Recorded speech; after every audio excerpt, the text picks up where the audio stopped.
The globe has just watched the largest and most pathetic exposure in all of combat sport.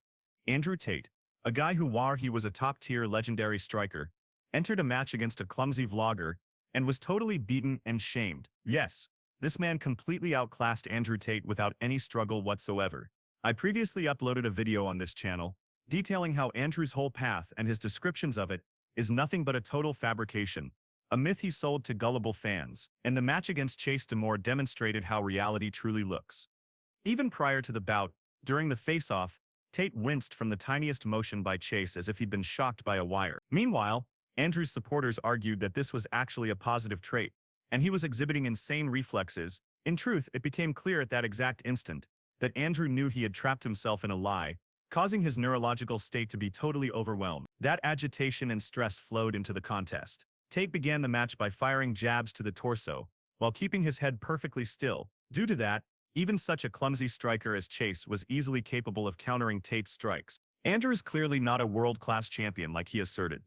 At most, he's a maturing amateur who sometimes punches pads, and like a maturing amateur, he persisted in throwing jabs to the body because he had no concept of how to land a strike on the face of a boxer who was retreating with extended arms. A standard distance closing sequence, a double jab followed by a hook, was entirely beyond the grasp of the legendary hero Tate, so he kept hitting Chase's midsection, while Chase not only started hitting Tate with punches, but soon saw that he didn't even have to strike back much at all. Basically, Tate offered no danger to Chase from the initial round, which is why Chase chose to simply lean on him in the clinch to totally drain him. Evidently, Andrew enjoyed Chase's armpits so much that he began lunging into DeMoor's clinch on his own, making Chase's task even simpler. At one stage, it nearly appeared like Andrew had some sort of kink for assisting his rival in dominating him in the clinch. The way Tate forfeited every spot in the clinch and freely allowed himself to be sapped is a blunder not even a novice would commit. It's the error of someone who has never balled his hands in his life. Thessel plight fast, Andrew became exhausted. Yet in a weird way, that tiredness actually assisted him. Realizing that the actual world differs from his mental illusions, he finally entered the battle. He started trying to hit Chase in the face instead of stupidly hitting the ribs with a sluggish jab. Nearly all of the head strikes failed, but at least they dampened Chase's ego a bit. But as soon as the bravery from landing a few strikes vanished, Tate became even more spent and once more started looking for Chase's armpit to duck under it. Initially, DeMoor trapped Tate at that moment with lead punches. Eventually, he started hitting him with uppercuts and majorly dazing him. And when Tate stalled from being stunned, DeMoor followed with hooks. A few times, Andrew rescued himself from a finish in the clinch, acting like he was trying to grapple. But there were also times where the official clearly opted not to signal a knockdown. Apparently, Andrew Tate isn't someone the official particularly admires, and he chose to penalize him in that manner. By the conclusion of the bout, Tate was marked with welts and gashes. Virtually every trade, if you can even label them trades, he dropped. Somehow, Andrew managed to get crushed in what should have been the simplest contest of his life. The crazy part is that when the official tally was read, one official marked the bout as a draw. Thank goodness the other two officials awarded the win to Chase DeMoor, even if with a weird tally. On paper, it might look like the bout was tight, but it wasn't. However, that accurately summarizes Tate's entire fighting path. On paper, it's one thing, but in truth, it's a total deception. And if you still don't quite grasp what I mean, let me remind you how Andrew Tate tricked the whole web into believing he was a kickboxing star. In 2005, Tate began training martial arts.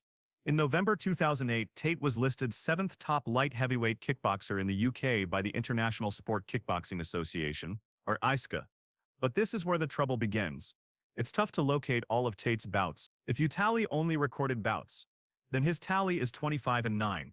Even if you don't look for all the bouts, but only championship bouts, many are still simply not found on the web. Let me point out that we exist in a period when the first title bout of Joe Louis against James J. Reddick, which took place in 1937, is in the public domain. There is even a version in color. However, anything can occur. Maybe the files are truly missing. So let's observe who he battled in title bouts. After all, these are matches for the global belt. The first try was successful. In 2009, Tate won by KO in the 5th round and became the English king of ISKA in cruiserweight. There's no data about the rival he beat, except for his name, Paul Randall. In the next bout, Andrew grabbed another IKF British cruiserweight belt. This time, more data the rival. This is Daniel Hughes, but nothing is known about his talent in kickboxing. The only mention of him is as a pugilist. In this sport, He has a tally of 12-3. In 2011, a ride to grab a third belt was not fruitful. Tate was already the English ISCA king, but desired to take the empty world belt. This was stopped by Jean-Luc Benoit, a man about whom there is not much data, but all of it is mixed. One source claims that Jean-Luc Benoit is a pugilist with a tally of 2-1. Out of 3 bouts, 2 were versus Andrew. The second source claims that at the moment his tally is 31-113, although it's likely the truth is in between. The rematch was set up immediately, where Tate won by KO in the 8th round, after which a belt drought hit for him. Andrew will lose 3 title bouts. First, he lost a tally to Vincent Petitjean, a striker with a hazy past. One source claims that his tally to date is 2 wins, 2 losses. Another source claims that he has 60 wins and 5 losses. But the issue is that the same source claims that he's 90 centimeters tall. That is, he's as tall as Tate. You may have already seen, but let's just say he is slightly shorter than Andrew. In other words, you cannot believe this source. The second straight loss in the title bout happened in 2012 versus a serious rival, the Armenian Sahak Parparian. This is the first rival in Tate's career, the tier of which is not to be questioned. His tally is 50, but most notably, during his path, he managed to battle with truly elite rivals in the top leagues in the world. For example, he managed to beat Jason Wildness at Glory, who will become the king there in the future, but Sahak himself failed to win the belt, as he lost in the final of the bracket to Alex Pereira. Tate's last belt loss occurred the same year versus Francie Gray, a rival with a tier below the last one, but he managed to KO Andrew with a knee. In 2013, Tate likely shifted his method to bouts, and managed to avenge his loss to Vincent Petitjean, for which he became the ISCA World Full Contact Light Cruiserweight King. Following him a year later, Andrew fought for the belt against Wendell Roche, a bland striker who did not battle in elite leagues. His tally seems to be 53-22, but finding his wins is many times tougher than his losses. However, Andrew told his crowd the win over him was a massive feat, because he was the first to KO him. Yes, this is true, but this feat is not so grand given the fact that Roche had almost 20 losses at the time. This ended the belt win streak. Young Ibrahim Al-Bastati managed to grab the Infusion Live WOV Light Heavyweight belt. But if you see wherever Tate speaks about his kickboxing history, he always puts the focus on his ISCA belts. What is ISCA? How vital is this circuit that Andrew constantly cites it? ISCA, originally International Sport Karate Association, later also named the International Sport Kickboxing Association, is one of the global bodies overseeing sport karate and kickboxing bouts.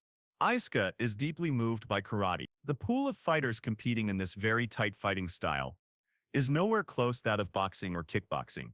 These kinds of kickboxers usually do not fare well in MMA. Successful members of this style can be counted on the fingers of one hand. Michael Page and Raymond Daniels are now active. Most kickboxing and Muay Thai icons, top strikers or prospects, have not even joined in ISCA events.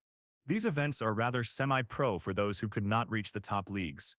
For example, the same Raymond Daniels was often beaten in Glory, which is the chief league in our time. Glory's tier is so high that even Israel Adesanya failed to grab the title belt. Maybe ISCA was a top league at the start of its life, and only got worse near the end. The quick reply is no. From the early 90s to the mid-2000s, K1 was the primary kickboxing circuit. In those days, the top striker was not called World Kickboxing King, but K1 King. The tier of rivals was so high that even if you were booted in the first round of the bracket, you were still admired and viewed as the elite of kickboxing. As an instance, the legendary Melvin Manhoff, who has never been a K1 King, has his best result in the semifinals. But the very fact that he reached there made him an icon in the eyes of the fans. Another K1 icon, Zambi, he was an ISCA belt owner in the 90s. But he was never a K1 King. He was mostly booted in the quarterfinals. To make it clearer in few words, ISCA is something like a local MMA league, similar to the Octagon League, or maybe even worse. You might ask, what's that? And I'd say, precisely. But who am I to offer my view on a fighter? Let's ask several-time kings in kickboxing and MMA what they think about Tate as a striker and about his path in general. Gabriel was not kind about Tate's CV, and also openly mocked his tips for kickboxers. Now let's talk about more upbeat news about Andrew. It is Real Adesanya who has often spoken well about Andrew and backed him openly. He claimed that he did not know about Tate at the time when he was a pro kickboxer. This sounds twice as interesting. considering the fact that Adesanya has nearly 100 kickboxing bouts. He's had time to fight all over the globe, and under all sorts of rules. However, he didn't know about Tate's being until he became an online persona. This is vital data since the world of kickboxing is not as large as MMA and boxing. Often local sports icons never make it to the main media. But people who are keen on this sport or are active in it at a pro tier know about it. A clear example of fame in a small group is the drunk master Jean-Charles Skarbowski. Perhaps this name means nothing to you, but in the world of kickboxing and Muay Thai, he's known to all for his unique character and high-tier talent. He even helped UFC icon Georges St-Pierre boost his talent in stand-up. However, maybe Tate's peak wasn't that grand. But maybe his talent actually gets better after retiring? After all, he himself says he's been training non-stop, which allowed him to have 3 more bouts after officially quitting the sport. Let's begin in date order. So we'll see if Tate's shape has improved as well as whether the rivals have gotten better. Miralem Akhmeti versus Andrew Tate. What you're seeing is Andrew Tate's standard bout after retiring. The rival is 2 times smaller and looks like someone's uncle who got lost on the way home. It's clear that he doesn't know what combat is, but even he sees that steady pressure is key to beating Tate. However, the kick that swept near his nose told him that there was no need to keep the fight going. Julians Trigariu versus Andrew Tate. In this bout, we see more skill from Tate, only because the rival chose not to quit from the first strike on the guard. Let's ignore the mass and physical build of Julian. In general, you can ignore all except one point. Here, Andrew shows a non-standard way of managing distance. Tate checks the space and simultaneously baits his rival for a counter. Yes, he did it with his legs. In boxing, this move is useless, but that's not the point. Tate has shown that he can hide distance management and counter in a non-standard way. Now, let's talk about a more intense bout, where a newcomer who physically is much smaller nearly KO'd Andrew Tate. Cosmic Lengarar versus Andrew Tate. Even in his peak, Tate's style had one big hole. He always needed room to strike, and when you take it from him, Andrew becomes weak. This was grasped by his rival, Cosmic Lengarar, despite that he at once bravely chose to press Tate, thanks to which he dazed him in the first moments. Andrew well recovered in the clinch, but at once made the same error.